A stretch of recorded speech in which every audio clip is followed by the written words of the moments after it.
Hello दोस्तों, चलिए आज हम लोग पढ़ते हैं प्रकाश परावर्तन हो गया था। अपवर्तन के बारे में पढ़ेंगे। अपवर्तन क्या होता है, ठीक है। अपवर्तन के बारे में जानने की कोशिश करेंगे हम लोग। चलिए देखिए, क्वेश्चन में पूछ सकता है कि प्रकाश का अपवर्तन क्या है या किसे कहते हैं, आप क्या समझते हैं। तो आंसर क्या लिखेंगे, जब प्रकाश एक माध्यम से दूसरे माध्यम में प्रवेश करता है। जब प्रकाश एक माध्यम से दूसरे माध्यम में प्रवेश करता है तब प्रकाश की दिशा, तो प्रकाश की दिशा में परिवर्तन को प्रकाश का अपवर्तन कहते हैं। कहने का मतलब क्या हुआ कि सोच के देखिए, अगर एक यहाँ कांच का प्लेट रखा हुआ है, ठीक है, तो अगर ये देखिए, ये आपका अगर प्रकाश आ रहा है इधर से, मान लीजिए आ रही है इधर से प्रकाश, तो आपका क्या होगा, ये चेंज कर लेगा, दिशा को चेंज करेगा। जाना चाहिए एकदम ऐसे ही जाना चाहिए, ठीक है, तो ये क्या करेगा, ऐसे मुड़ जाएगा, ये ऐसे मुड़ जाएगा। तो इसका मतलब ये बता रहा है कि प्रकाश अगर माध्यम को चेंज करता है, माध्यम बोले तो देखिए पहले तो ये हवा में था, अब किस में आ गया, कांच में। तो पहले हवा में था, अब ये आ गया कांच में। जाना चाहिए इसको ऐसे, लेकिन मूव कर गया ऐसे। इसका मतलब ये होता है कि अगर माध्यम चेंज करता है तो उसका दिशा भी चेंज होता है। तो यहाँ पर भी वही दिखाया गया है कि ये देखिए, ये आपका लाइट यहाँ से यहाँ आ रही थी, तो ये जाना चाहिए ऐसे, बट ये चला गया देखिए इस तरह से।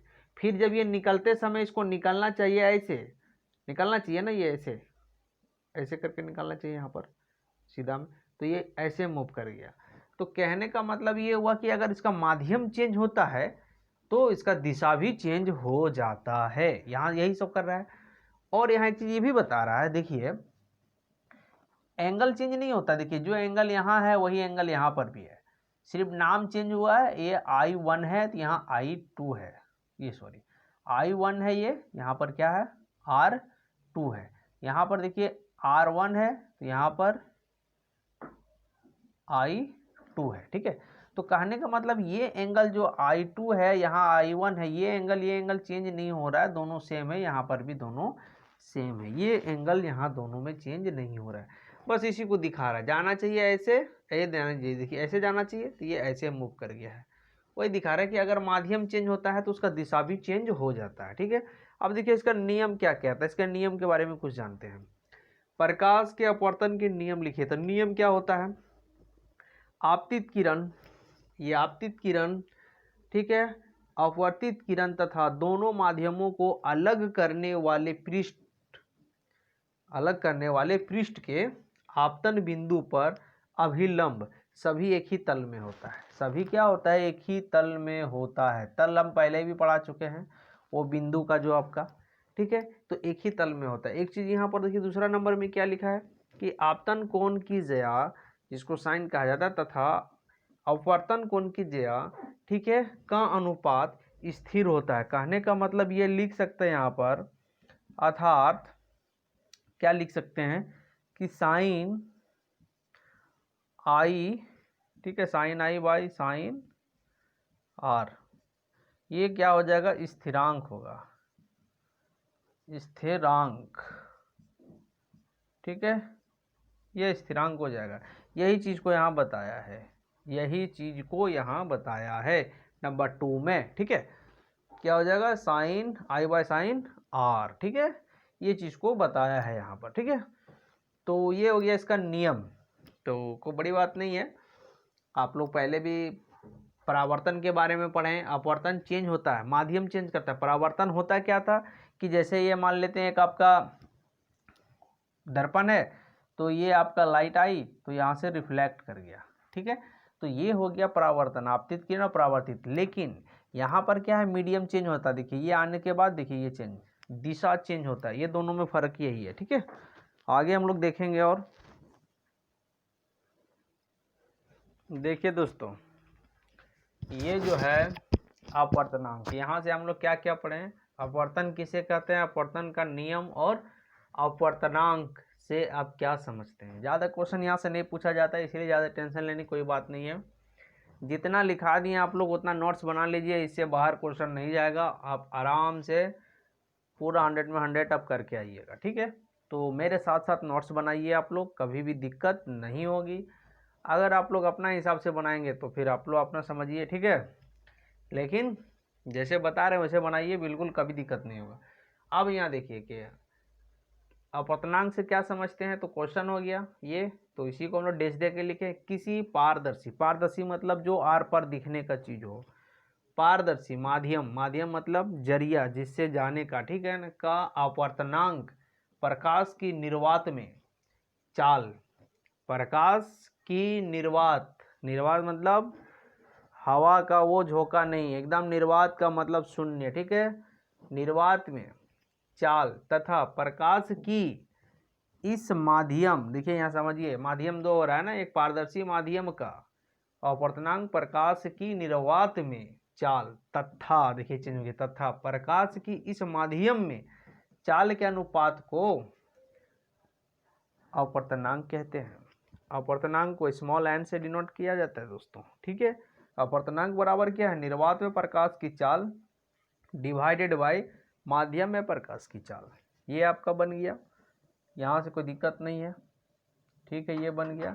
अब क्या है, एक नोट में लिखा है, इंपॉर्टेंट चीज़ है, याद रखिएगा, हीरे का अपवर्तनांक 2.42 होता है, हीरे का अपवर्तनांक ये होता है, ठीक है दोस्तों, इसको नोट करिए आप लोग, ठीक है। इससे रिलेटेड कुछ आएगा आपका न्यूमेरिकल बनाने के लिए तो बताएंगे, तो वहाँ इजीली समझिएगा, आपको दिक्कत नहीं होगा, आप लोग इसको नोट कर लीजिए तब तक। हेलो दोस्तों, देखिए अभी जो है हम लोग बहुत ही इम्पोर्टेंट चीज़ पढ़ने वाले हैं, बहुत ही इम्पोर्टेंट, देखिए इसको इम्पोर्टेंट यहाँ लिख देते हैं, ठीक है ना, ये बहुत इम्पोर्टेंट है एग्ज़ाम में, इसका देखिए 6-7 फिगर होता है, इसमें से एक तो 110% एक क्वेश्चन देगा ही देगा, इसीलिए यहाँ से आप लोग जो है अभी से ही दिमाग में सेट कर लीजिए और इसको नोट्स में एकदम बनाइए, अच्छा से फिगर बनाइए और समझने की कोशिश करिए, ठीक है। क्या है यहाँ पर लिखा हुआ, अवतल दर्पण, क्या है, अवतल दर्पण, ये ध्यान में रखिएगा, उत्तल दर्पण नहीं, अवतल दर्पण में किरण आरेख खींचे, मतलब जितना भी फिगर बनाएंगे वो सब कौन सा दर्पण बनेगा, अवतल दर्पण बनेगा, जहाँ उत्तल बनेगा वो बताएंगे। तो अभी क्या पढ़ेंगे हम लोग, अवतल दर्पण में, इसीलिए यहाँ हर जगह अवतल लिखने की जरूरत नहीं है कि जब वस्तु अवतल दर्पण में अनंत पर स्थित हो, तो बार बार अवतल लिखने से अच्छा है कि ये अवतल दर्पण हमने पहले लिख दिया, ठीक है। अब क्या ये रहा है कि आप देखिए, अगर आप मान लेते हैं कि एक शीशा है, यहाँ पर एक आपका शीशा रखा हुआ है, तो जितना दूर में रहेंगे इतना ही छोटा इमेज बनेगा यहाँ पर, जैसे जैसे हम नज़दीक आएंगे इमेज यहाँ पर क्या होगा, धीरे धीरे बड़ा होते जाएगा, धीरे धीरे बड़ा होते जाएगा। ये जाहिर सी बात है कि शीशा का नज़दीक जैसे जैसे आएंगे तो वो उतना ही बड़ा दिखेगा, ठीक है। तो यही चीज़ यहाँ पर समझना है। देखिए जब वस्तु अनंत पर, अनंत का मतलब ये हो गया कि उसका सीमा नहीं होगा, वो कहाँ रहेगा। मान लेते हैं कि आप यहाँ पर है शीशा और आप 200 मीटर में रख दिए हैं कोई वस्तु, छोटा सा पत्थर, तो दिखेगा, पॉसिबल नहीं है, ना के बराबर हो सकता है, दिखेगा जो बहुत एकदम ना के बराबर हो, ठीक है।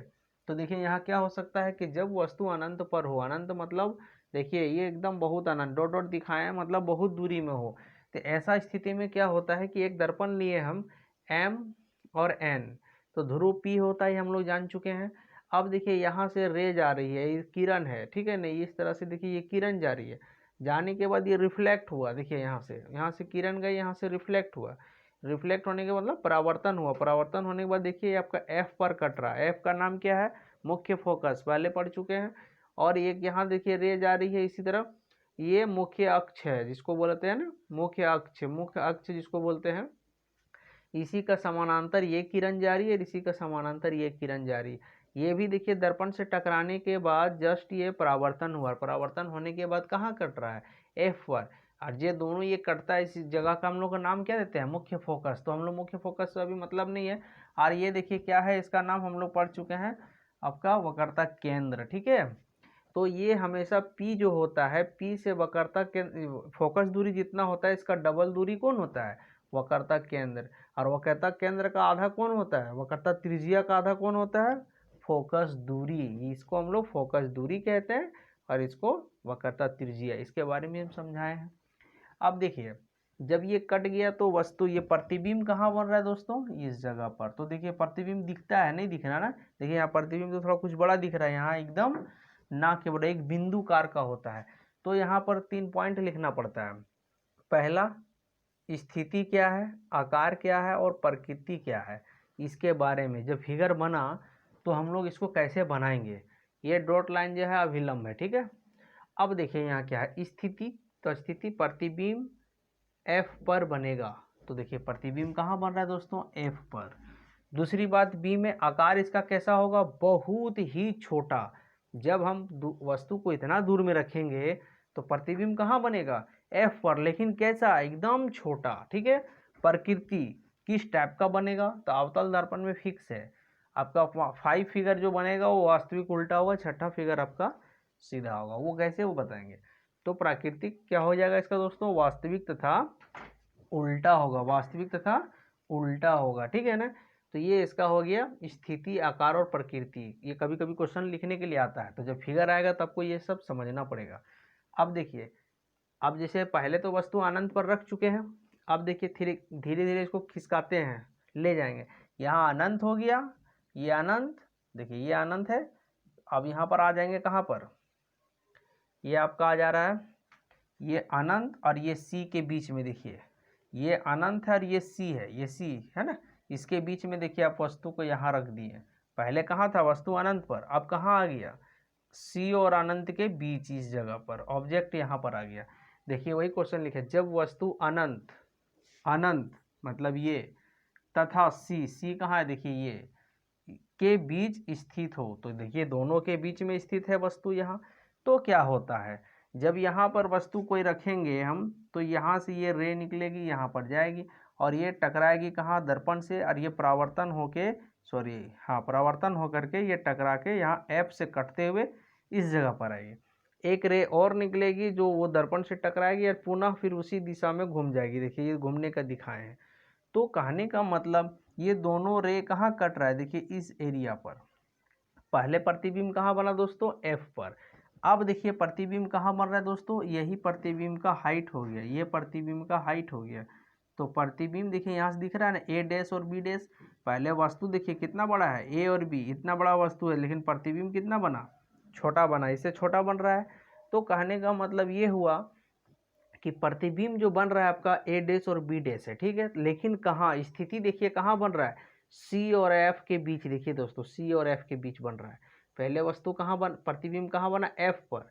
अब देखिए कहाँ बन रहा है, सी और एफ के बीच। तो इसका मतलब क्या हुआ कि आप दूर में थे तो प्रतिबिंब छोटा बन रहा था, लेकिन जैसे जैसे नज़दीक आ रहे हैं तो प्रतिबिंब भी बड़ा हो रहा है। देखिए प्रतिबिंब थोड़ा पहले कितना बिंदुकार का बना, अब थोड़ा सा बड़ा बना। इसका मतलब आप दर्पण के थोड़ा नज़दीक जा रहे हैं। देखिए इसका मतलब, देखिए यहाँ पर क्या स्थिति जब हम लोग बनाए तो क्या लिखे, प्रतिबिंब एफ और सी के बीच बनेगा, सी और एफ। देखिए एफ और सी के बीच, तो देखिए यहाँ पर सी और एफ के बीच बन रहा है, यहाँ पर बन रहा है ना, सी और एफ के बीच में बन रहा है।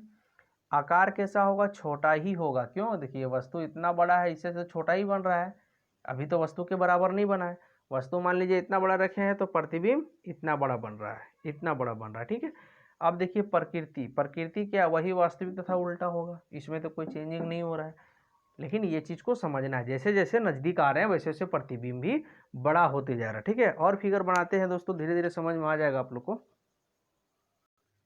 देखिए नेक्स्ट क्वेश्चन, देखिए दोस्तों इसमें क्या है, वस्तु कहाँ है, वस्तु जब वक्रता केंद्र पर है। पहले तो आप जान रहे हैं कि अनंत और कहाँ पर था, पहले स्टार्टिंग में अनंत और, पहला अनंत पर था, दूसरा में कहाँ था, अनंत और सी के बीच। तो देखिए अब कहाँ आ गया, सी पर। तो धीरे धीरे देखिए वस्तु जो है अवतल दर्पण के नज़दीक आते जा रहा है। तो जब नज़दीक आएगा तो प्रतिबिंब भी तो बड़ा होगा। तो हो क्या रहा है, देखिए वस्तु कहाँ आ गया, वक्रता केंद्र मतलब सी पर, ठीक है ना। तो सी पर आ रहा है, तो सी पर देखिए जब आ रहा है तो वक्रता केंद्र जब सी पर आ रहा है ना दोस्तों,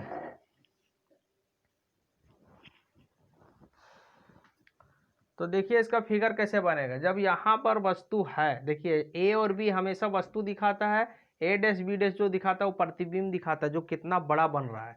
तो वस्तु इतना बड़ा बन रहा है, प्रतिबिंब भी इतना बड़ा बन रहा है। इसका मतलब ये है कि दोनों समान आकार का हो गया। वस्तु जितना बड़ा है उतना बड़ा प्रतिबिंब भी बन गया। पहले छोटा बना, बहुत ही छोटा बना, फिर छोटा बना, अब समान आकार का बन गया। तो देखिए यहाँ से किरण गई और ये क्या हुआ, परावर्तन होके आया, फिर ये देखिए यहाँ से भी किरण गई, फिर परावर्तन होके आया, अरे कटा कहाँ, एफ पर, कहाँ कट गया, एफ पर, और प्रतिबिंब कहाँ बन रहा है, यहाँ पर। देखिए ये दोनों, ये जो किरण आ रही सो और ये इधर आ रही से, दोनों इस पॉइंट पर कट रहा है, तो प्रतिबिंब यही दिखा रहा है, ए डैश और बी डैश। तो स्थिति क्या है, प्रतिबिंब सी पर होगा। देखिए प्रतिबिंब तो सी पर बना, इसी पॉइंट पर बन रहा है ना, देखिए यहाँ पर सी पर बना, ठीक है। प्रतिबिंब आकार कैसा बना, समान आकार का, जितना बड़ा वस्तु उतना बड़ा प्रतिबिंब। प्रकृति कैसा रहा, वास्तविक तथा उल्टा, इसमें तो कोई चेंजिंग नहीं हो रहा है। अब देखिए चौथा नंबर में, जब वस्तु F तथा C वक्रता केंद्र C के बीच हो, तो प्रतिबिंब अब यहाँ रहा, तो प्रतिबिंब अब क्या होगा, इस C और F के बीच, मतलब इस जगह पर आ जाएगा। तो देखिए C और F के बीच में यहाँ आ गया प्रतिबिंब पे, सॉरी वस्तु कहाँ था पहले, C पर, अब वस्तु कहाँ आ गया, C और F के बीच। देखिए धीरे धीरे नजदीक जाते जा रहा है, पहले C पर, अब देखिए C और F के बीच यहाँ आएगा, तो देखिए आ गया ना C और F के बीच प्रतिबिंब यहाँ पर। देखिए सॉरी ये वस्तु यहाँ पर आ गया, तो प्रतिबिंब कहाँ बना, बी डैश और ए डैश में। तो देखिए जब यहाँ पर हम कैंडल रखेंगे तो एक किरण यहाँ से गई और रिफ्लेक्ट होके ऐसे आई, और एक किरण यहाँ गई और एक किरण यहाँ गई और यहाँ से रिफ्लेक्ट होकर आई, और यहाँ से ये रिटर्न होके यहाँ आ रही है, और कट रही कहाँ पर, इस जगह पर। तो ये देखिए यहाँ तो कोई नाम नहीं है ए बी सी, तो प्रतिबिंब कहाँ बना, इधर क्या कहलाता अनंत, और ये क्या कहलाता सी, तो प्रतिबिंब कहाँ बना, अनंत और सी के बीच में। तो ये देखिए स्थिति क्या हुआ, अनंत तथा सी के बीच में बना, मतलब प्रतिबिंब कहाँ बना, सी और अनंत के बीच में, देखिए बीच में बना, ठीक है। अब आकार क्या हुआ, तो आकार में ये बड़ा बनेगा, क्यों, देखिए अब कैंडल इतना बड़ा रखें और प्रतिबिंब आपका इतना बड़ा बन गया, तो प्रतिबिंब तो बड़ा बन रहा है ना कैंडल से, तो वस्तु से बड़ा क्या बना, प्रतिबिंब बना, ठीक है, तो इसीलिए बड़ा हो गया। और इस तीसरा नंबर में प्रकृति क्या, वही वास्तविक था उल्टा। तो 4 फिगर आप लोगों का कंप्लीट हो गया है, और आपका 4 फिगर बचा हुआ है, जो नेक्स्ट वीडियो में आप लोग को बताएंगे, ठीक है दोस्तों। तब तक के लिए आप लोग को धन्यवाद। वीडियो अच्छा लगता है तो लाइक और शेयर जरूर करें, ज़्यादा से ज़्यादा अपने दोस्तों को शेयर करिए, बताइए, और बेल आइकन आप लोग नहीं दबाने भूलिएगा, क्योंकि जब भी वीडियो डालेंगे तभी तो नोटिफिकेशन आप लोग के पास आएगा, ठीक है। तो ठीक है दोस्तों, धन्यवाद, थैंक यू।